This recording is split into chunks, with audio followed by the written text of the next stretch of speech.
And we are live. Hello, everyone, and welcome to the PSBTA Technical Solutions webinar series. My name is Martha Ellis, and I'm the Executive Director of the Public Safety Broadband Technology Association, or the PSBTA.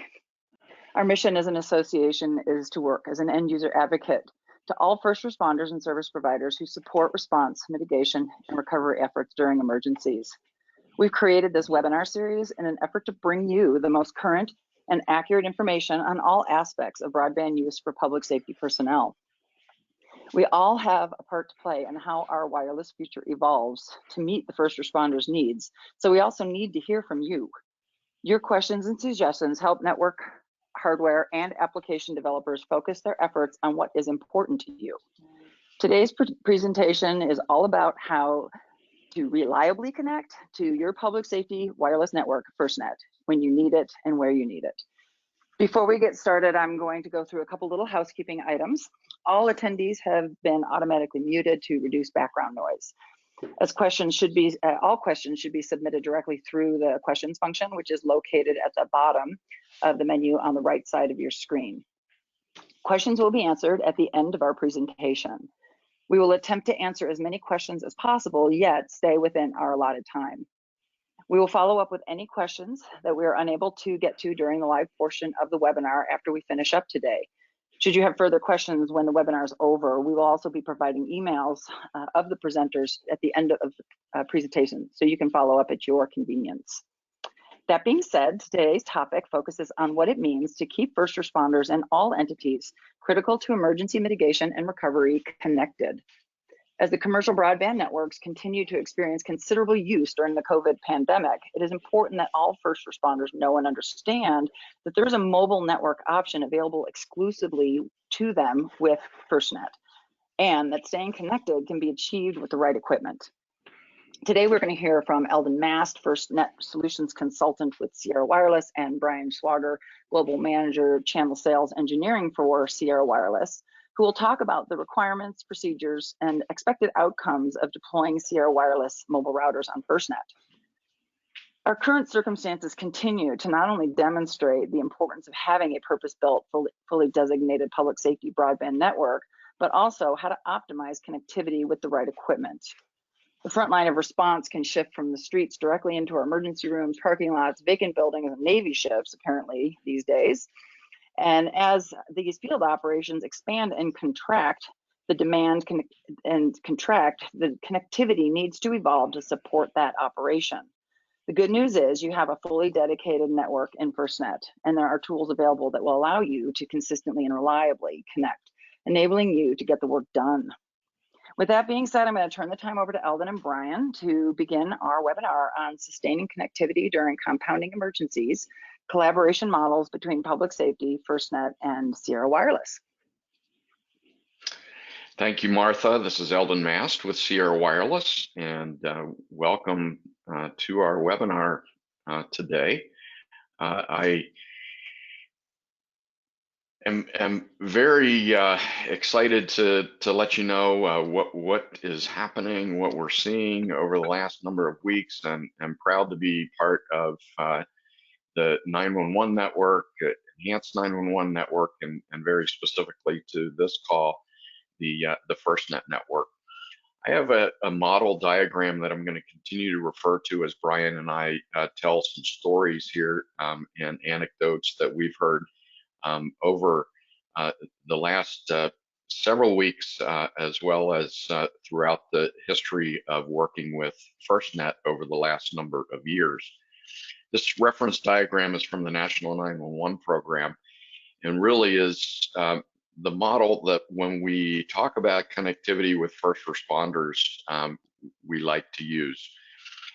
In a first scenario, one that is one that I was made aware of in central Iowa, it's an abduction scenario, and if you look at the bottom of your screen, you'll see that in this scenario, the abduction scenario, that a picture was taken with a citizen's cell phone. The picture of the abductor was then transferred to the 911 center, and through the CAD system in the middle of your screen, you'll see the 911 call taker, and then dispatcher was able to, over the FirstNet network, push the picture out into the mobile data terminal in the police officer's vehicle, so that the police officer actually had the picture of that of the abductor, the picture of the abductor's car, and was able to make a positive identification of and a better outcome in apprehending the abductor in that scenario. So looking at the model up top, you can see that really going through all of the stages, the enhanced 911 network, where a picture is actually transported to the 911 dispatcher, and then over the public safety FirstNet network, transported into the officer's laptop out in the cruiser. That's something that 10 years ago just would have been, quite frankly, unheard of. So we'll talk a bit about how all that can occur with equipment, with services from FirstNet, with equipment from Sierra Wireless, and how we enable that. More germane to what is happening today, there are applications that may not necessarily be fixed in mobile in an officer's vehicle, but are fixed and need to come into existence very quickly, like many of the test centers that we are seeing today. This is a scenario that we are seeing and working with in southern New Jersey, even as we speak, and allows us to provide connectivity to these test centers for the testing and reporting of cases, positive and negative cases, and is something that, again, compounding the scenario is the need for this equipment to be disinfected. Something that when we created the equipment at Sierra Wireless, we put in place the ability to spray down this equipment, but we never thought that we were going to have to pour Clorox on this equipment or go through very stringent disinfecting procedures in these types of scenarios. But to the point of this particular webinar, sometimes these compounding things need to be thought of up front before we get into a scenario where we need to also be disinfecting equipment, spraying down equipment in the midst of this pandemic that we're all now experiencing.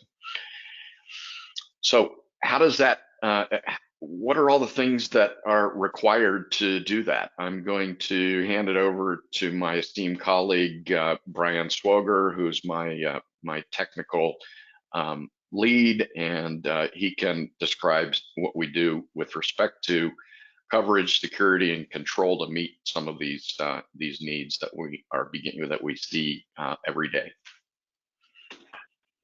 Good morning. Thank you, Eldon, and good morning. And first, for all the first responders that are on this call, I would like to thank you for your service. I would like to thank you for what you provide. I have personally been in a situation in Chicago several years ago where I had to avail myself in an ambulance of first responder service.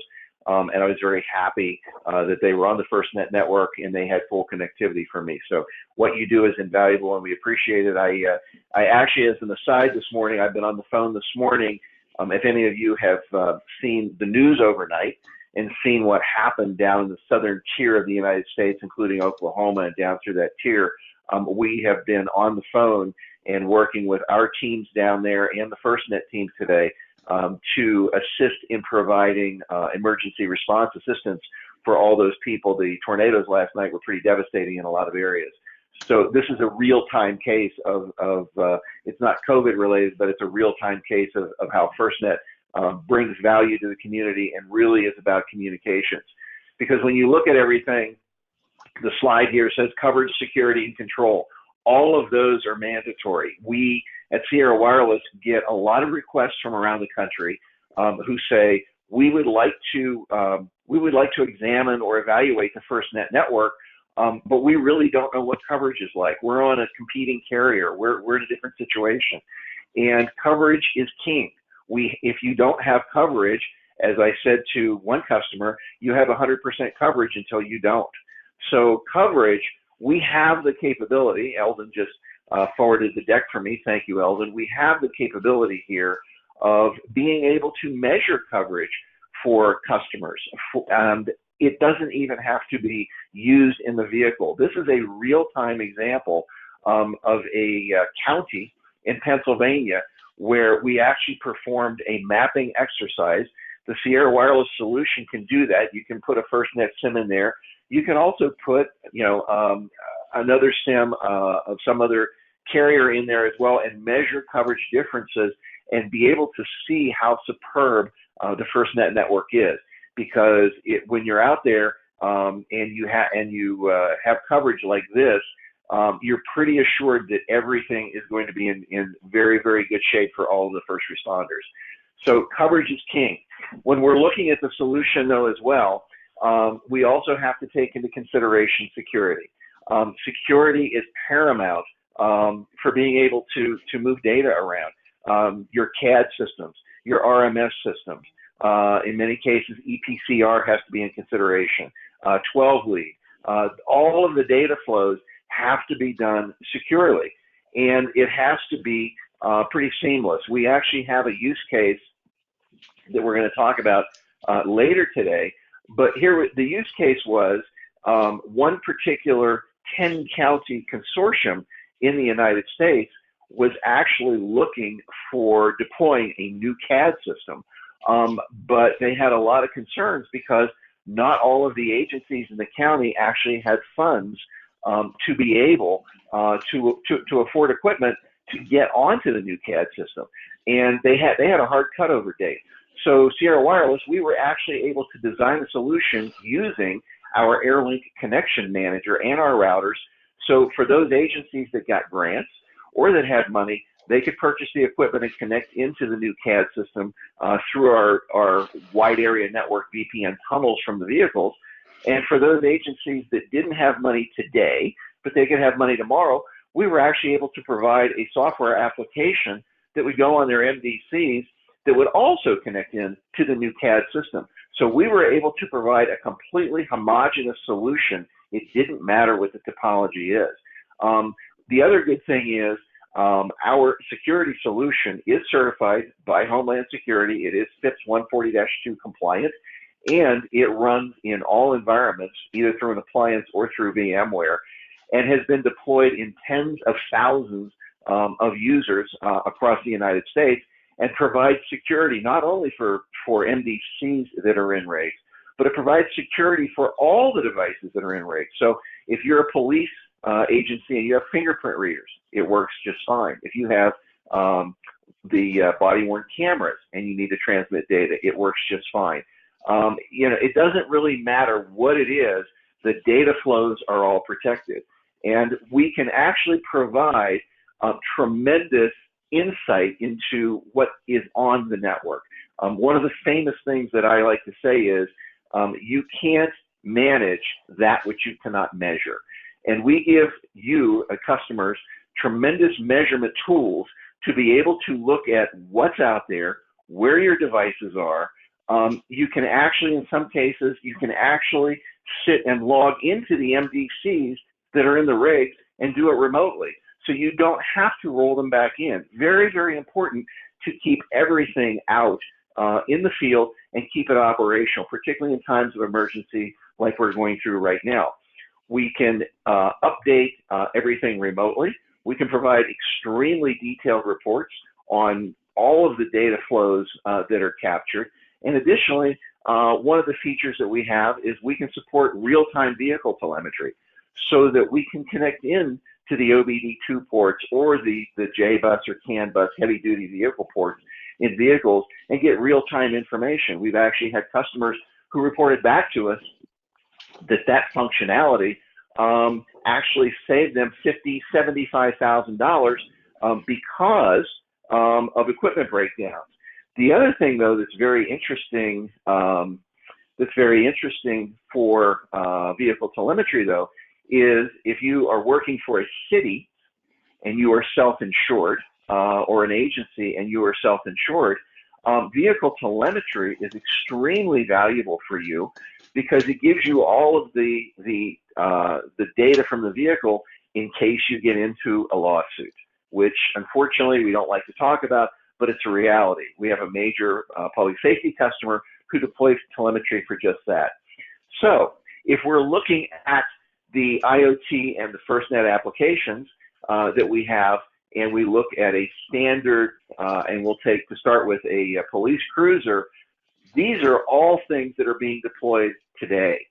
So it's more than just the MDC that's in there. You've got the vehicle telemetry, body-worn cameras, tablets, e-ticketing devices.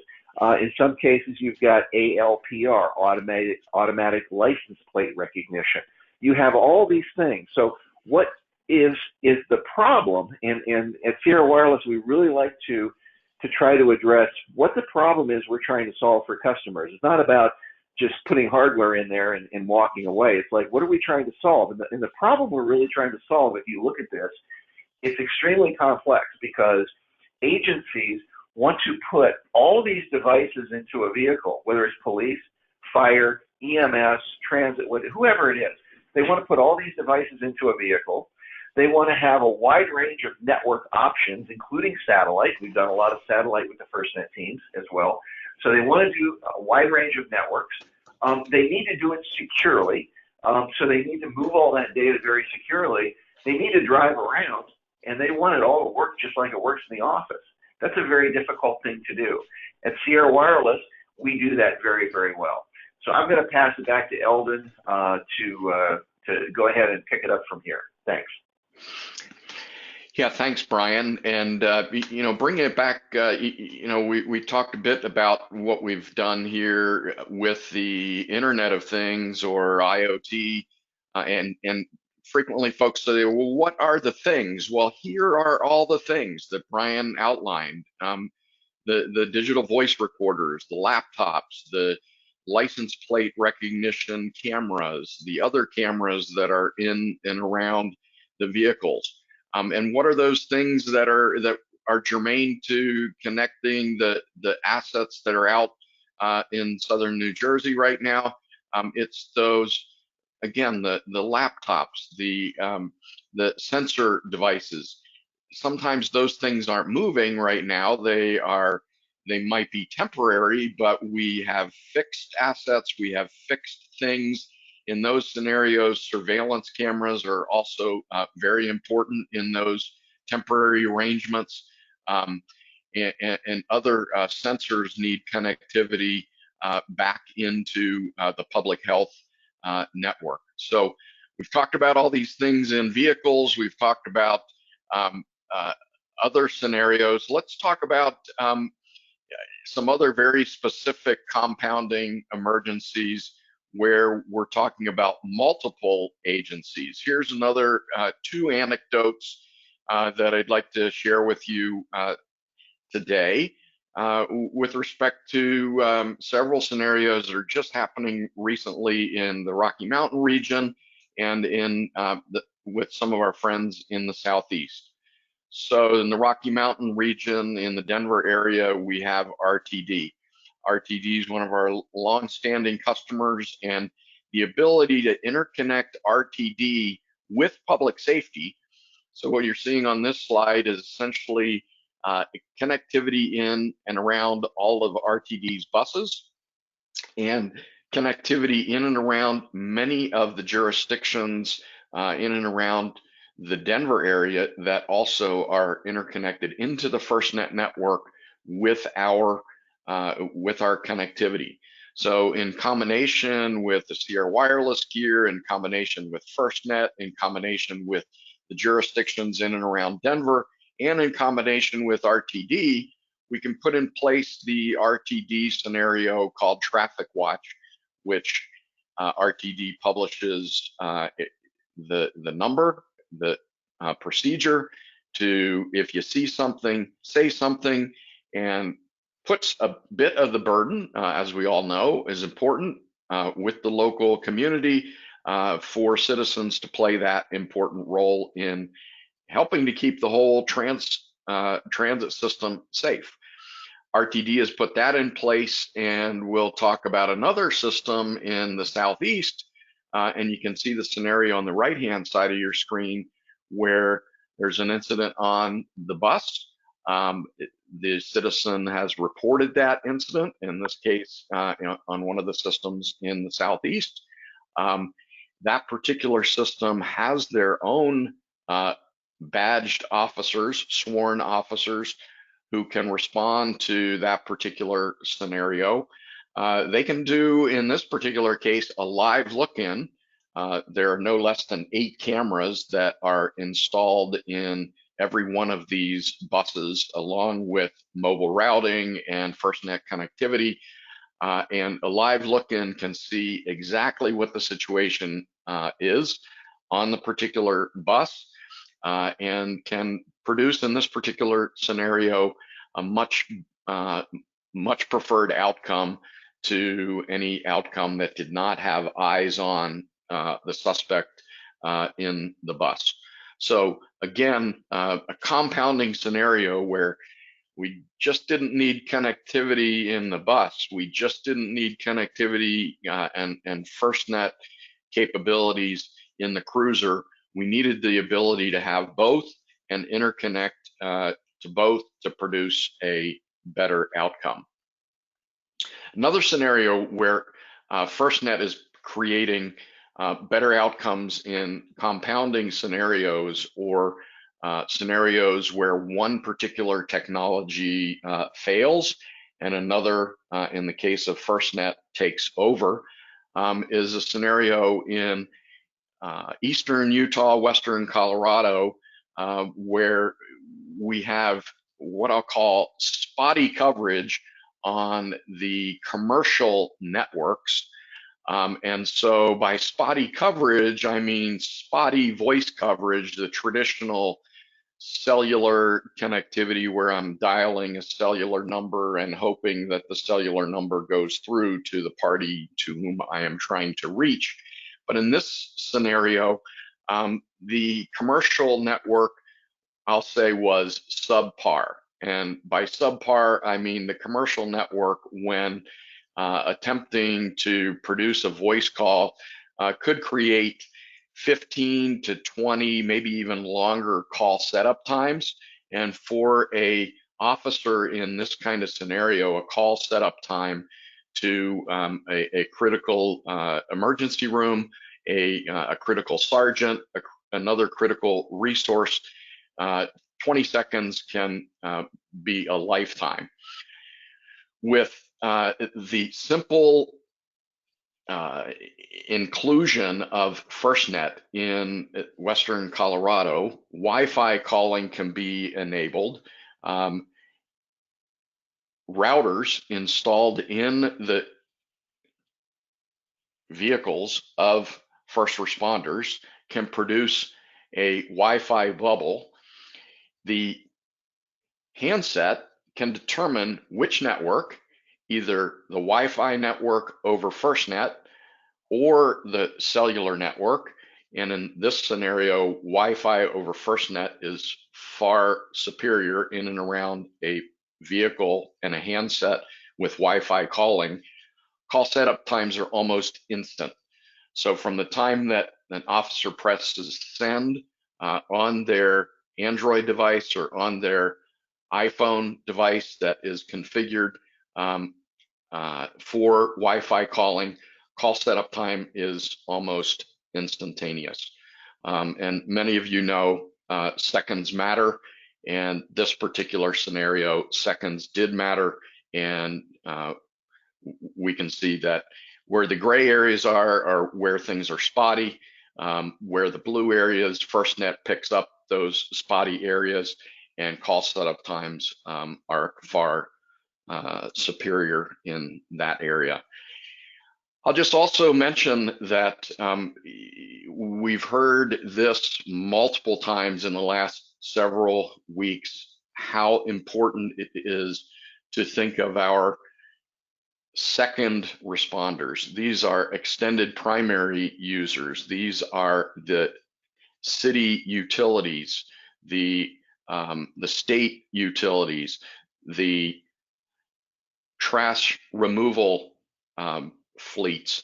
These are all may have not felt like they are critical responders 2 months ago, but in the times that we're in now, we want to make sure that trash removal is on time, that we know where those particular vehicles are. We want to make sure that utilities can respond and are safely secured. With respect to a scenario with a water utility, Brian, I'll hand it over to you to talk about that in the eastern part of the country. I can. Thank you, Eldon. We've got numerous emergency scenarios. Eldon highlighted one in western Colorado, and just to amplify on that, we actually had a real-time scenario in that situation where we had an EMS agency over the holidays who there was an avalanche in the Rocky Mountains, and people were cut off, but they had FirstNet in the rig, which is really important, but the commercial phones were down. There was a patient who had dialysis requirement. They were actually able to call and get equipment moved into that person's house, making the call over FirstNet.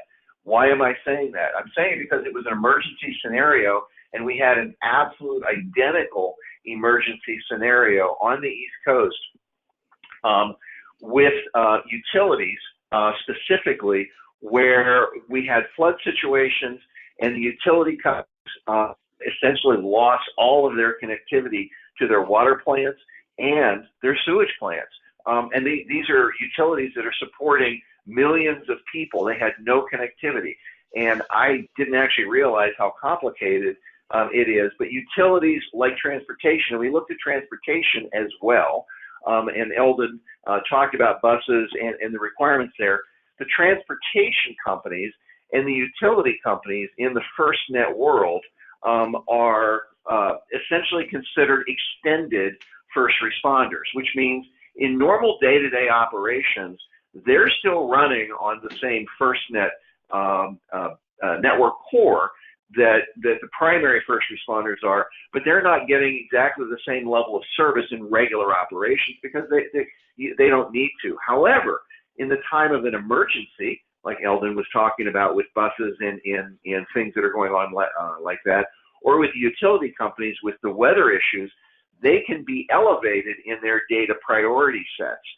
That is extremely important because the utility companies that we're talking about here on the East Coast were actually able to design a solution that allowed that company to put FirstNet into that organization so that they regained connectivity. They're able to regain connectivity in the time of an emergency, which is extremely important. So the folks who are the customers of that particular utility did not lose water services, did not lose sewer services, did not lose any of those services.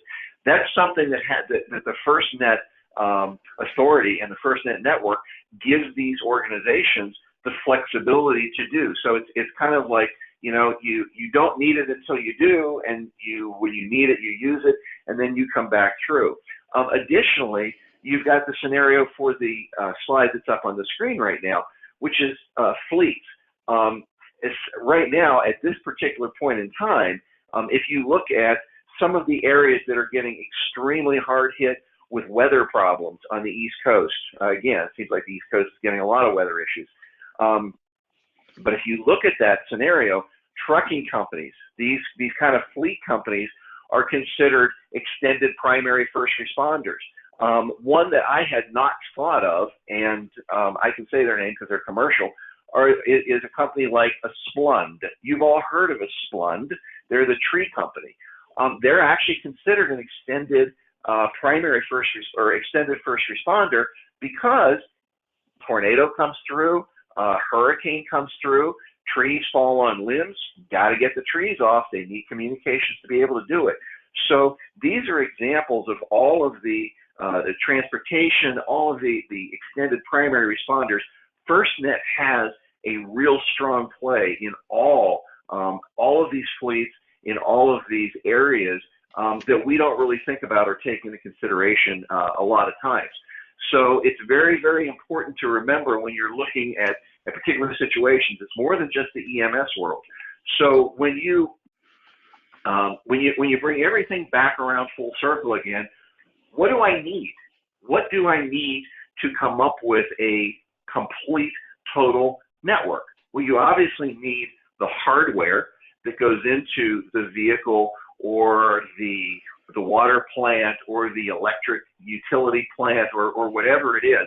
It's more than just a mobility play. It's a true total FirstNet play. It's fixed assets plus mobility. If you think about a fixed asset as well, traffic lights. Traffic lights are eligible.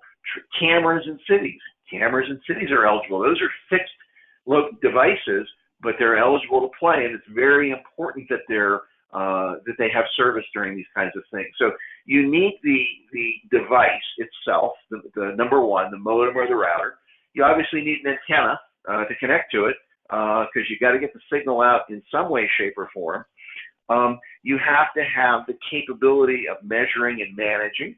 So you need the network insight. You need the control of the devices.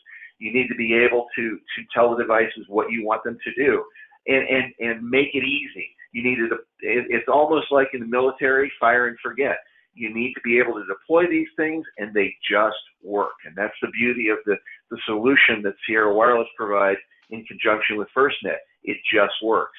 And then you have to be able to have security over everything. So you put a security bubble over it and say, you know, I need to move all of this data.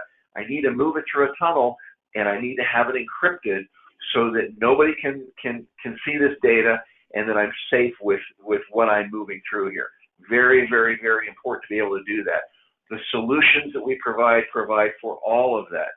And then when you look at the other ancillary things that go along with it, you have all of these components. How do I procure it? You know, what contract vehicles are there? You know, how does all this play from a service bill standpoint? Those are all very important things. But at the end of the day, I think the very important takeaway is it's not about the SIM from FirstNet. It's not about the piece of hardware from Sierra Wireless. It's about a complete solution that is going to enable you as a first responder, enable you as a city, enable you as a transportation company to have a complete, total, comprehensive package that's going to enable communications either in a fixed environment or in a mobile environment for your entire city, your entire county, your entire state, and give you the situational awareness to be able to know what's going on at any given point in time. Thanks, Brian. And you're probably saying, how can I do this? You know, is there the ability to try this out? You know, I don't even know if I have budget to be able to do this. And the good news is FirstNet and Sierra Wireless have put together several programs that I think are extremely compelling. The first is one that you can find on the FirstNet website by going to this URL, digital.firstnet.com/try-Sierra. You'll see there a very short video that talks about what we call a coverage mapping kit, which gets you, you know, free equipment for 30 to 60 days and a very prescriptive program managed trial to do coverage mapping in and around your jurisdiction. Again, we've talked about coverage being king, then security, then control. This coverage mapping kit, first and foremost, will allow you to see the pervasive and rock solid FirstNet coverage in your jurisdiction, coverage that you may have had the perception that is not there because you did testing with AT&T 3 or 4 years ago, and or you have dropped calls on that old AT&T commercial network of 5 years ago. But over the last 3 years, FirstNet has being built out by AT&T is now a completely new network. And so to do that coverage, to actually experience it for yourself, to experience those voice over Wi-Fi calls that are set up almost instantly, as well as see how easy it is to secure your devices, how easy it is to control and maintain and visualize what's happening in and around your devices, whether they're on a fixed surveillance pole or whether they're in a fire truck, an ambulance, or a police vehicle. To try that for free is just incredible. So give that a shot. If you go to that Try Sierra webpage, you'll see the ability to fill out your information, the ability for you to try this with FirstNet and Sierra Wireless. Additionally, you'll see a very compelling offer in the handout that is part of this presentation. If you look over on your screen, you'll see a pull down that says handouts, and you'll see the public safety brochure. And what's highlighted there is a very compelling service offer from FirstNet, where activating on FirstNet today will give you up to 6 months, even beyond free, if you will. It's a $300 service credit per device. So activating a Sierra Wireless device, you will get in your second or third bill, you'll see a $50 service credit for each of the following 6 months, for a total of $300 credit on your FirstNet service. So check out that brochure for several very, very compelling opportunities. Sierra Wireless on one of our FirstNet ready devices is also, as you'll see in that brochure, offering on one of the devices an additional instant rebate of $75. So with that, enough of Brian and I speaking for now.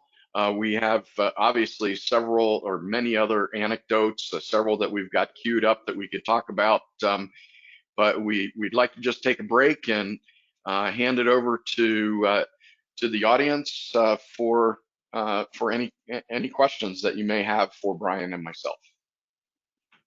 Great, Eldon. Thank you guys so much. That was a really comprehensive presentation. So Martha Ellis back on again. I am going to run through a couple of the questions. I'm going to go ahead and field the first one regarding static IP on FirstNet Black SIMs for supporting a 911 center. And the answer is yes, that technology is now in place. So what I would do is highly encourage anybody looking for that type of functionality to reach out to their local FirstNet Solutions team consultant. And if you need help identifying who that person is, please don't hesitate to reach out to the association on our website and send us an email, and we will gladly help you pinpoint that individual. So for either one of you, Eldon or Brian, I want you to answer this question. It's they want to know if you have any plans to add the Assured Wireless FirstNet approved high power user equipment, the HPUE, into your system. Yeah, it's a great question. It's Eldon here again. Thanks, Martha. That's a very exciting technology. We're in very close dialogue with the Assured Wireless folks. Again, when we talk about coverage and coverage being king, there are significant opportunities for Assured and us to work together. I can't go into a lot of detail under NDA without having Assured on the call here with us. But excuse the pun, rest assured, we are in very significant dialogue with them. and are, even as we speak, working on how that particular technology enhances what we call coverage as king.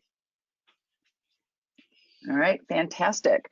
Another question is regarding a specific model number, and all I'm going to say to the listener is I'm going to follow up and refer that one to you, because it is very, very specific as far as going into some of the model numbers, Eldon. So just look for that follow up. Another question then, how does Sierra and FirstNet design their CGIS and HIPAA compliant networks? I'll take that one. This is Brian. I'm one of the architects of that. And what we do is we actually sit down with a customer when a customer says, I need to make sure that I am CGIS compliant or HIPAA compliant. Now, for those of you that aren't familiar with those terms, CGIS applies to the federal government standards that primarily apply to police or any of the state level agencies like that, whereas HIPAA is more focused on the medical side of the industry. However, our networks are designed for both. So what we typically do is we will sit down with a customer and we will help design that network. And there are very specific ways in which you do it. A customer, it's not just Sierra Wireless. There's a lot of skin in the game from the customer side as well. But when we walk out of that, we walk out of that with a design document, which then gets implemented at the customer level first, and then gets implemented at the Sierra Wireless level second. And once it's fully implemented, we then go through and do a full level of testing with all the applications to make sure they're working. We also support full disaster recovery. Very, very important in days like today, where you've got all of these natural disasters. And maybe, you know, God forbid, your 911 center or where you're terminating your VPN tunnels got hit last night in a tornado, and you have to move all your communications over to your backup center. We do that automatically. So that's also part of the design too. And then if there are any questions, if there's ever an audit that is performed, I have been through numerous of the audits with Homeland Security and with customers, and we're happy to sit down and work with a customer and Homeland to basically show all the component pieces and how we came up with that design. And we've had no issues with that whatsoever. So we're very experienced at this. We're very happy to help a customer in designing that. Fabulous, thank you. And another question is regarding terrain and coverage, consistent connectivity in tough terrain. How does FirstNet and Sierra Wireless guarantee the most optimal cellular connectivity in these tough areas? I mean, whether you're talking about a city or a mountainous area. I'll set it up and then I'll hand it over to Brian Zeldin and give you just a real world scenario where we were asked to do coverage mapping in Yosemite. And, you know, the perception, you've heard me talk about perception, the perception of which network was going to be the best network in and around Yosemite was quite different than the reality. So Brian, take it away and give that anecdote in terms of what we found.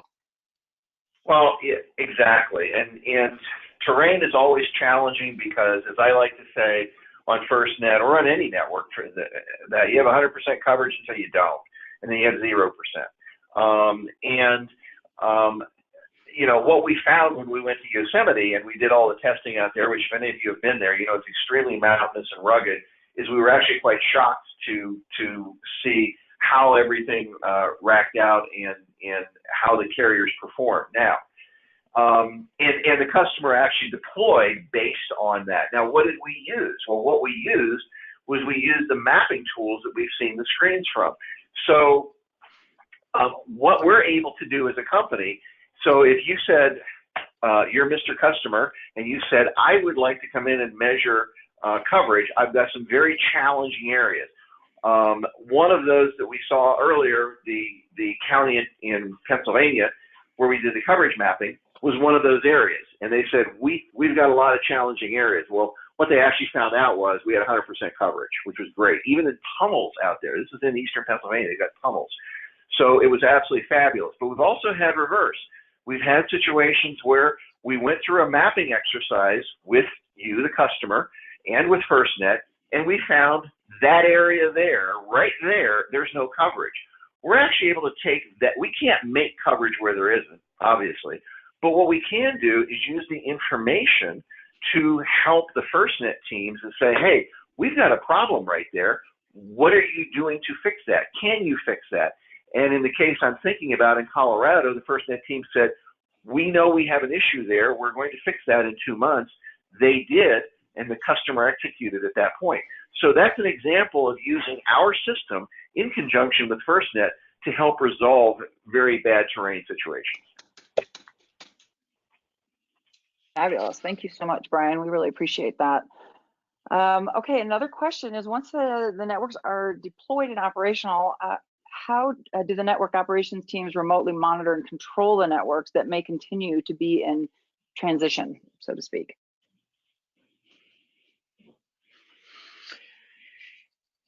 Yeah, this is Eldon. I'll go ahead and take that one. It depends on your particular model, and we obviously have the tools to allow you to do that. We have service offerings that allow, if you wish, to use a total service model that manages and controls your network on behalf of your agency. Or we have very extensive training capabilities that can train you to use the analytics engine, the operational tools that we've demonstrated here, or that we can demonstrate to you, both from a cloud perspective, as well as a solution for those of you that do not have the ability to deploy in the cloud because of policies in your organization. We can deploy these analytics tools and engines on your prem and train your staff for things to look for in terms of the various cellular networks, the FirstNet network. But again, this is really about engaging your particular agency with the services and the tools, not just the hardware, to produce, again, pervasive coverage where we can, security, and the type of control that you would like of the FirstNet network, as well as the Sierra wireless equipment and the equipment that is attached in and around the Sierra equipment. Great, thank you so much, Eldon. Hey, another question just came in. I'm just curious what the cost is of doing the coverage mapping. So great question. And I'll back up just one slide. The cost for agencies to do the coverage mapping is, and my screen is frozen, sorry, but it is Tri-Sierra, and that is digital.firstnet.com/Tri-Sierra, and Tri-Sierra, that is, you'll be redirected to a website that is the firstnet.com website. So again, digital.firstnet.com/Tri-Sierra, and there is no cost to the agency. And this will get you a coverage mapping kit. You'll see everything here at this website in terms of how we can get in contact with you, and how we can provide you with equipment, how we can put together a program for the next 30 or 60 days in conjunction with your operational folks to do the coverage mapping at no cost to you. And I'm going to hop in. This is Brian. Additionally, when we do those mapping, when we provide those mapping kits, and we're working with you as an end user, we set up regular cadence calls. So there's a regular cadence that's done. We are doing a lot of those in North America right now. And the cadence call is to review what we've seen, what you've seen as part of the mapping exercise, and to ensure not only that you're happy with what you're seeing, but to resolve any questions on an iterative basis. Because at the end of the day, we want you, when you get to the end of the mapping exercise, we want you to be comfortable with what you're seeing for the results. So that's how we can identify that. And if there are issues during that, that also gives the FirstNet team an opportunity to address those issues with their network operations center. So that's what we try to do, and we have very open kimono communications. All right, fantastic. Well, that concludes all of the questions that have been directed in through attendees. One of the things that I would like to just kind of circle back and talk about briefly, Brian had mentioned the Oklahoma tornado response. And one of the points that I would really like to make right now, especially in the midst of COVID, which is really just this, not just national, but this global consistent response mode that we all find ourselves in as first responders.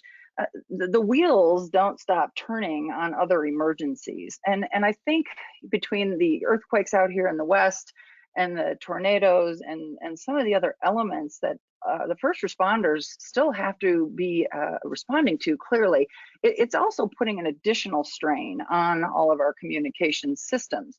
And so it might explain why we're seeing a pretty significant bump in people adopting FirstNet right now, because in static times, it's easy to compare networks. However, what really matters is when we're in duress and our communication systems are being challenged, what does that look like when you're comparing network to network? And as we're seeing people adopting FirstNet, I think it's becoming clear that the FirstNet built with AT&T is definitely rising to the top as a recognizably more robust and consistent and secure network to be operating on as a first responder. Another thing that did come up as well, clearly budgets are going to be a factor in the coming months for all jurisdictions. And so one thing I would like to point out is there is information about the CARES Act and how that may impact your ability to get money to purchase this sort of equipment. There's also a lot of grant information at allthingsfirstnet.com. Great efforts have been made to compile considerable information to help you pinpoint possible grant opportunities to start building your communications broadband wireless network within your jurisdiction. So unless there's anything else, Brian and Eldon, were there any other closing comments that you wanted to make? Yeah, I'd like to tell at least one more story, and then I'll hand it over. If Brian wants to tell one more story, I'll just, another anecdote, I'll say from up in the Northeast, actually in New Hampshire, and it's very much applicable to what's happening today with stay-at-home orders, with folks being out of school, with kids being out of school, with increased cell phone use in jurisdictions. This particular anecdote is from a police chief who was using not FirstNet but another commercial carrier's network, and it was very clear after just a short amount of time that because the kids were no longer in school, as the kids came out of school, the commercial network was overloaded with kid traffic on their cell phones to the point that the public safety agency using the commercial network was unable to connect to the MDTs in their vehicles. A very swift move to FirstNet, the new public safety network, with the black SIMs, with priority and preemption on that network, provided an immediate change of connectivity in those officers' vehicles. So when we talk about, we don't want to just compare FirstNet to the commercial network and say that network is on par with a commercial network, and you know who some of the big operators are. We won't mention their names. Those networks are not the FirstNet network. They're not the network with band 14 with priority and preemption. And so the first responders using Black Sims get priority and preemption over the kids that are now, quite frankly, using their cell phones 24/7. Brian? Thank you, Martha, or thank you, Eldon. And Martha, you referenced non-COVID emergencies. I talked about what happened last night in Oklahoma. The one though that really resonates with me personally is Hurricane Harvey. Hurricane Harvey was one of the most deadly hurricanes that has ever hit the United States. Estimates are 100 billion plus in damages. Sierra Wireless is very proud to be alongside the FirstNet team and the FirstNet response teams during Hurricane Harvey. And I'll tell you what we actually did. We all the carriers during that emergency mobilized. But if you live in the Houston area, you know that cell phone coverage on the commercial network, on the regular network, was extremely spotty. The networks were overloaded tremendously. Sierra Wireless provided equipment on the FirstNet networks that actually went into some of the emergency boats.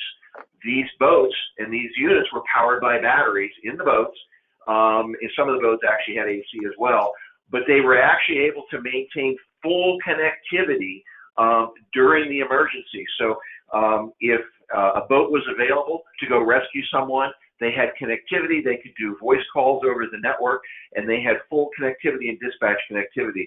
And that's an example of really utilizing the network for what it's designed for, first responders and emergency type situations like that. So we were very proud of being able to respond in that. And I actually personally talked to one of the responders who was on a boat in real time there and said, how is it working? And he said, it is working absolutely fabulously. And we've been working for 36 hours. I'm going to take a break now. So that's an example, granted, an extreme example, but that is an example of how we can all quickly mobilize to help in times of emergency. So once again, I'd like to thank all of you, and we appreciate it. Fantastic. Brian and Eldon, thank you so much for taking the time today. For our attendees, we hope you all enjoyed our webinar today and felt it was time well spent.